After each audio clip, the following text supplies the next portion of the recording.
call your operator. Have no fear, fellow citizens. The Mediator is here. Good morning and welcome to this week's edition of The Mediator with me, your host, Brian West, here to give you the top 8 headlines and developing news stories that made it this week. Now, as usual, give you the top 8 local headlines and developing news stories that made it first, followed by a movie clip, a trailer, or something that's going on in the community, or maybe some pictures, or maybe some music. Then I'll give you the top 8 international headlines and developing news stories that made it, folks. So let's waste no time. Oh, yeah. Let's get to it. Story number 1. Local youth continue to excel. JT Whitehouse has a headline explaining how the local soapbox team placed 8th in the world. The story made it in because local youth continue to excel in national competitions, thus putting the spotlight on their future in this area. Story number 1, big headline. Story number 2, new leadership at Oh Wow in downtown Youngstown. Andy Gray of the Vindicator has an article published July 19th explaining how over 50 people from across the country applied for the position to lead the downtown Oh Wow as executive director.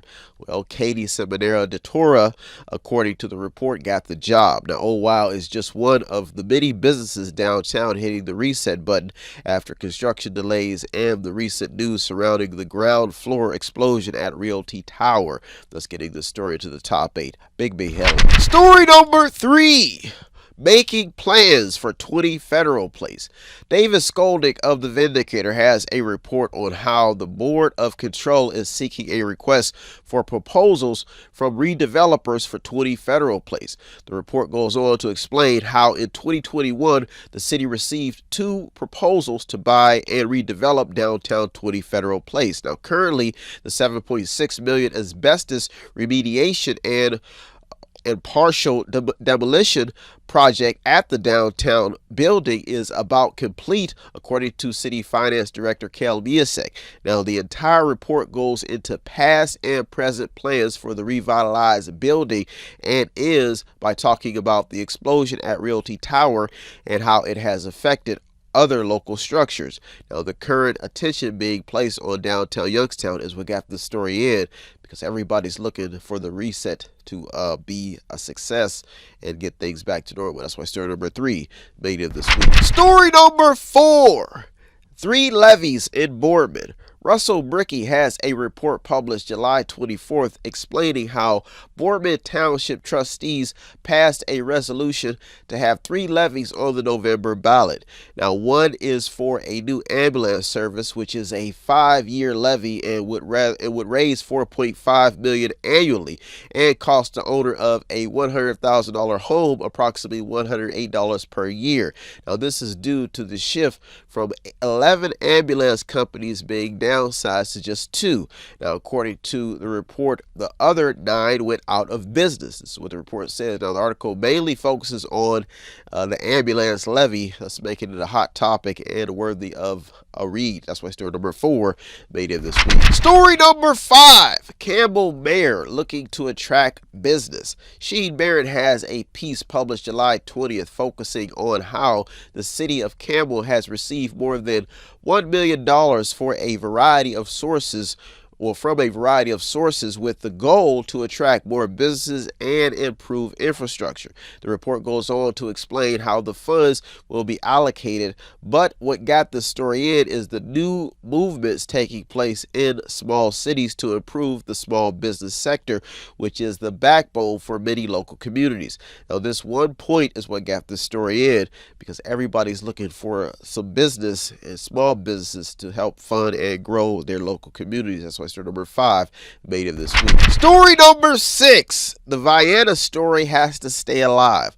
According to a WFMJ report by Zach Mosca, the 3 people in Vienna worked together to pull a woman from a window after the woman was dealing with some smoke inhalation, according to the report. Now, what got the story in is the volunteer firefighters who helped out. Now, Vienna is currently in a state of financial emergency, with many serving officers receiving no pay for their services. Now, this story has to stay alive to get their community some help, thus making this a top story. That's why story number 6 made it this week. Story number 7 and the top 2 local headlines and developing news stories that made it this week. Folks, you know what the hardest thing about being on early in the morning is some people don't get up this early. And some people say, Brian, that's too early for me to watch the show. Well, I do want to assure you that the show is on the website on Mondays. So if you can't watch it in the morning, you're not a morning person, tune in. I work very hard to find these top 8 stories just for you to keep you informed. Oh, yeah, baby. Oh, yeah. Story number 7. Youngstown schools are in the headlines. Sheen Barron has a headline published July 24th explaining how Youngstown City School District has a surplus of about $2 million headed into another school year. That's good news. Now, the article talks about grant money and the focus of making sure teachers get paid what they're worth. Now, the article goes on to talk about the adoption of a new $1.6 million math curriculum. Now, this is the aftermath of a teacher strike that happened in the past, recently, and the fight to move on from House Bill 70. Now, at the moment, it appears that the city of Youngstown City School System just appears to have a solid financial plan for the future. Now the district just has to meet the standards put in place with educating their students. Now, only time will tell how the story develops. Now, that's why story number 7 also made it to the top this week. Big headline. Story number 8 and the top local headline and developing news story that made this week. I was talking to a police officer in Boardman a few weeks ago, and I was telling him how long I've been in business in this community, and I still don't know a lot of politicians. Never met them. Maybe met the former Judge Diapolito. I think I've met Tom Costello of Boardman. Still haven't met a lot of politicians. I maybe crossed paths with Michael Ruley, maybe crossed paths with Tito. Never done any business, never known these people. That's probably the case for a lot of small businesses. Probably never met the serving officers. Some people probably don't even know when the town meetings are, and that's what we're dealing with, this new world we live in. That's probably why there's a lot of problems. Story number 8. Crime still a concern locally, a top concern. Now, just for your information, Youngstown is not the only community dealing with crime. Perception plays a big role in what is causing crime waves, and a lot of this has to do with news reports causing a ripple effect of retaliations and violent movements. And with the ringleaders, these movements have ringleaders. Now, Columbus, Cleveland, and many other cities are all dealing with crime. Now, compared to other Ohio cities, Cleveland has the highest crime rate in Ohio, if you did not know. Now, what got the story in is how much each city has been spending to fight crime. Now, this story is staying alive with the center focus on reducing violence. Now, since 2021, according to governor.ohio.gov, Ohio has spent more than $81 million on crime. Now, this is money that could have been spent on many other needed resources and programs. Larceny, which is taking what doesn't belong to you, is the number 1 crime committed in Ohio, according to SCOTO Valley Guardian.com. That's what the website says. It's a little bit confusing, but that's the website that has this information. That's why story number 8 made to the top this week, because we're talking crime. Well, folks, those are our top 8 local headlines and developing news stories that made it this week. I'll be right back with the top 8 international headlines and developing news stories. So don't you go anywhere. You're the Mediator. Me, Brian West. I'll be right back. Tune in and don't forget to subscribe to Method 8 Inc. YouTube channel. You can also watch free public entertainment. And don't forget to show some support by visiting www.method8inc.com by buying something, clicking something, watching something, or just reading something. You can also sponsor a program as well. That's www.method8inc.com. Buy stuff, watch stuff, or read stuff. What does Method8Inc.com Media Center have that I need? Small prints, event consulting, photography, business consulting, technical consulting, entertainment consulting, fundraising advice, event videography, movies, news, publishing, media, books, entertainment, acting, broadcasting, public relations, access to the visual and performing arts, ink and black ink refills, audio recording, graphic design, theater, minor computer and cell phone repair, and they're located at 5648 Market Street in Boardman, Ohio from 10 a.m. until 6 p.m. every Monday through Friday. The list goes on and on. Method8inc.com. Buy stuff, watch stuff, or read stuff. Oh yeah! And yes, we are chipmunks.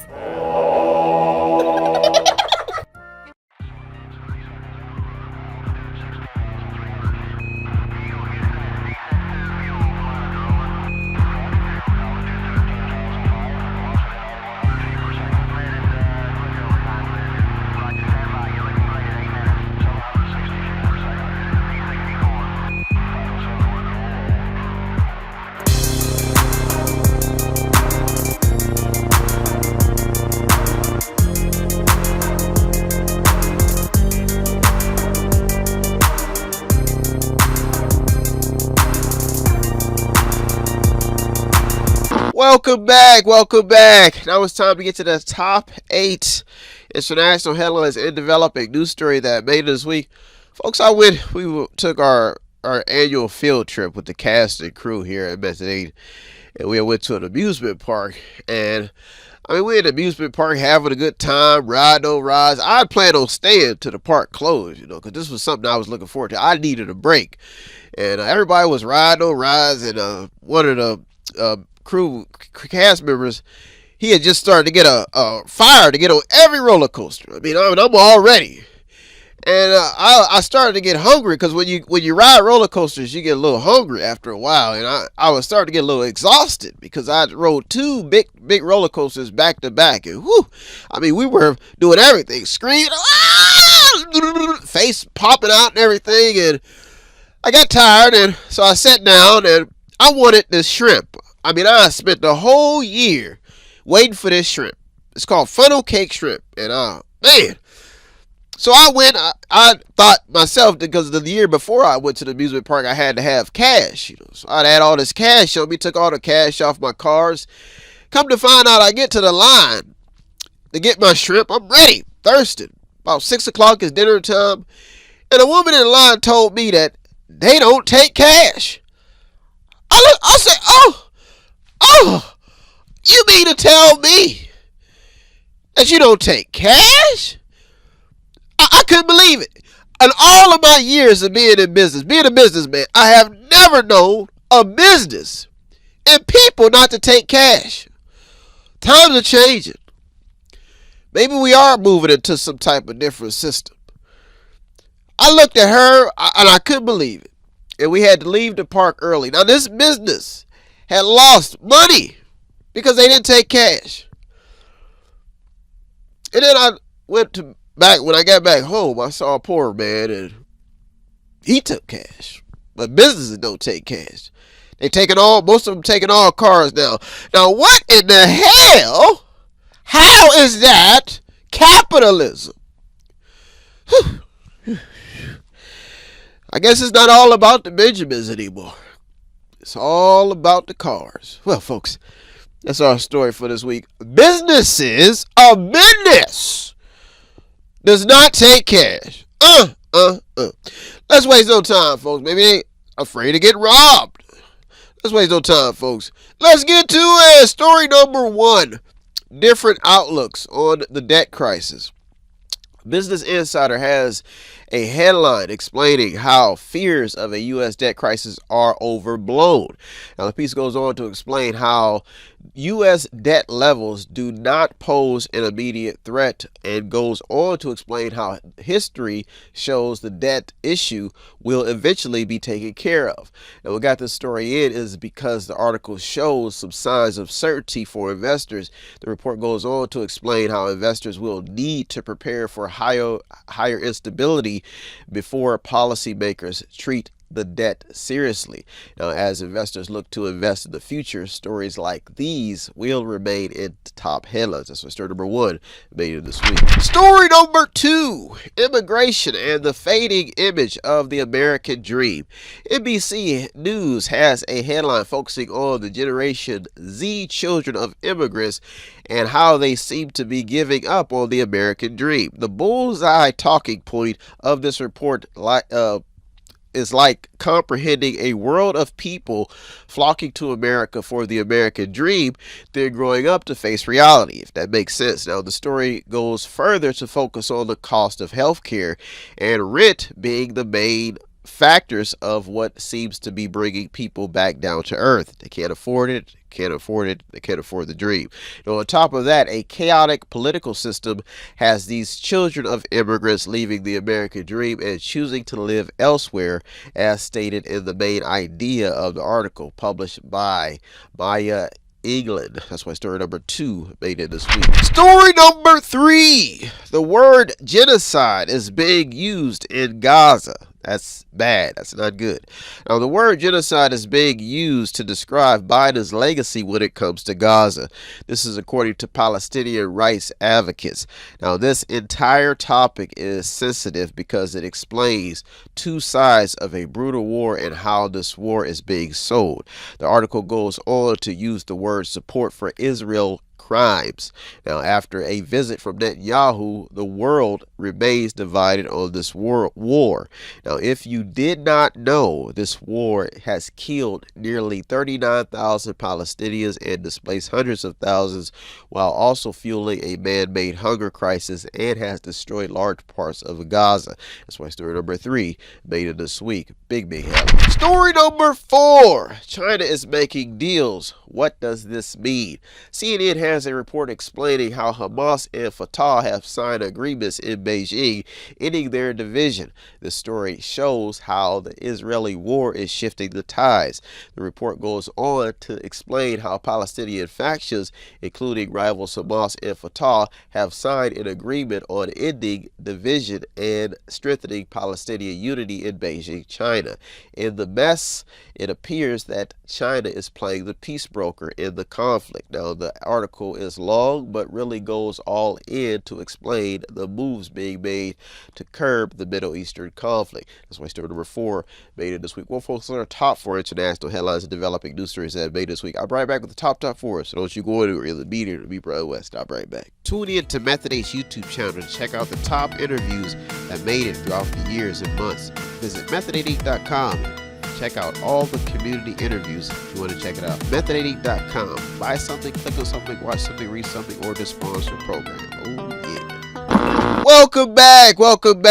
Now it's time to get to the top 4 international headlines and developing news stories that made it this week. Folks, this week we're talking about war and how the decision to go to war costs so much money.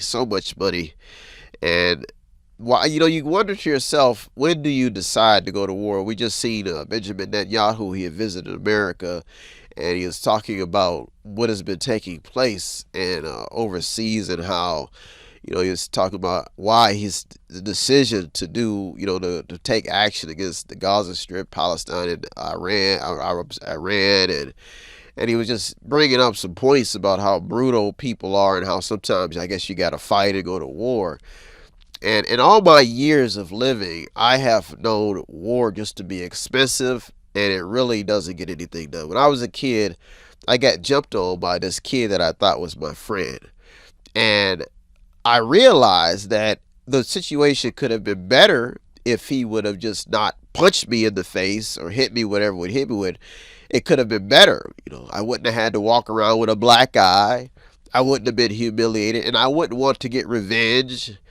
And it would have caused him less problems, less conflict, because he wouldn't have had so many enemies. But this is what war does. People die. You got to clean up. It will take probably over 15 years just to clean up Gaza. When technically, if they wouldn't have decided to destroy, they could have just cleaned up the place and made a deal. That's why life's lessons are complicated. It's almost like like I've been serving the community I've served in. A lot of people never even met me, don't even know me, probably will meet me because they don't take the time to go out and see what the beauty that the community has. Some people feel like they want to start over, start a new life, and they find out that, oh my God, I want to go back home. It was cheaper, I knew everybody, and they think that they think they have it bad. But war, that's the only point it makes you. It makes you appreciate things. When you see people dying, little kids dying, you start appreciating life. You start listening to people like the radio, like Sweat Hotel, or maybe a Ron Verb show, or Billy Cunningham. You start listening to some of these programs, right-wing programs. Probably even listen to Dan Rivers or somebody. Might even listen to my show. And you start sitting there and you're like, I want to be peaceful. I don't know who I'm going to vote for, but I want peace. I don't want to fight anymore. I want peace. And it makes you appreciate what you got. A lot of people may not like my show, may not like these shows. But after a while, you start listening and you say, I'm glad that there are people trying to keep me informed. I'm glad that I listened to an R&B track talking about love and affection. Because other countries don't have these resources, folks. And that's what war does to you. It humbles you. It has made me a better person. When I saw the towers fall, I became a better man. Let's waste no time. I believe there's a future. Teach it well and let them lead the way. Show everybody all the beauty that they have inside. Let's waste no time, folks. Let's get to it. Story number 5. How we view COVID and the long trail of problems caused. One report in The Hill has a headline promoting the COVID-19 saga. It was saying it was a cover-up, and how this cover-up will haunt the world.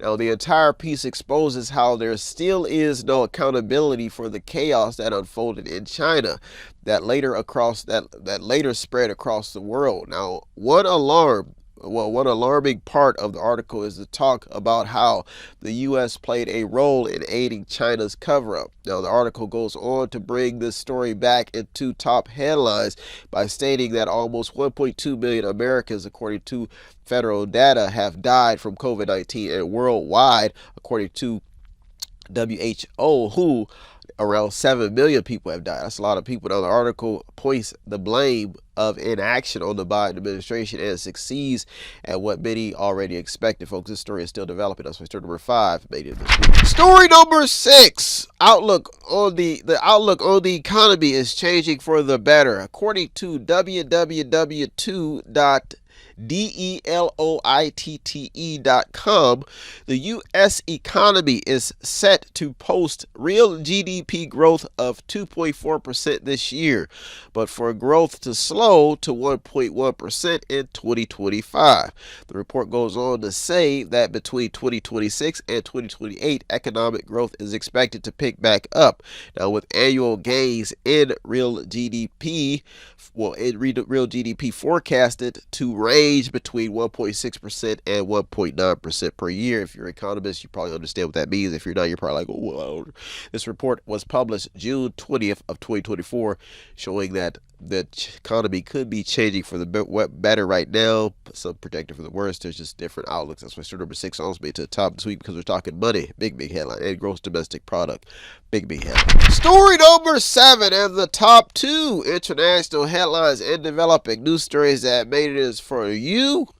Keep you informed. I know it's early in the morning, but it's good to get up, get your cereal and milk or whatever you eat for breakfast, sit down, and watch the top 8 stories. And if you don't like to get up in the morning, you can turn to the website and check it out on Monday. It'll be on the website. Story number 7. Investors are warning of a bubble. Business Insider has a report by Kelly Clunan titled "The Greatest Bubble in Human History," and how it's close to bursting, according to Mark Spitznagel. Now, he goes on to predict that stocks may soon lose over half their value in a sell-off. Moving on, he claims that a recession could happen by the end of the year, fueled by the government's $34 trillion debt. Now, this is a counter view of the research mentioned in a few of this week's top 8 stories stating otherwise. Some people say the economy is looking for the better. Now, this report, stocks and all that other stuff. Now, this report proves that economists and investors remain divided on the economic outlook. The article is definitely worth a read because it goes all in on the many different analytical points surrounding the optimism and pessimism in what seems like an uncertain market. That's what story number 7 also made to the top this week. Big headline. Story number 8 and the top international headline and developing news story that made it this week. Step right up and get your news. Extra, read all about it. I'm rolling the dice on this top one, baby. Story number 8, deporting 11 million people realistically won't happen. That's realistically. It seems impossible. Forbes has a report about how deporting 11 million U.S. undocumented immigrants is mission impossible. That's what I just said. Mission impossible. The report even points out the cost. It will cost the United States more than $265 billion to deport 11 million people. The deportation of every 1 million immigrant would cause an estimated 88. I gotta get this right. Cause an estimated 88,000 American jobs. I emphasize on that. That's a lot of jobs. That's how much it would cost. It would cost. Gotta make sure you get this. This is how big this is. It would cause an estimated 88,000 American jobs to be lost. That's money. The article was written by Andy J. Samochuk, and it goes on to say that we would lose trillions in immigrant taxes, economic contributions, and payments into Social Security and Medicare. That's how important this immigration issue is, and that's how much it would cost to deport all these people. So right now it's unrealistic. We would go bankrupt. Money would be lost everywhere. The report goes on further to explain a complex situation that started in the foundations of this country, and how it has gotten out of hand, out of control, really fast, folks. This story is still developing. So that's an estimated 88,000 American jobs would be lost just to account for the $265 billion.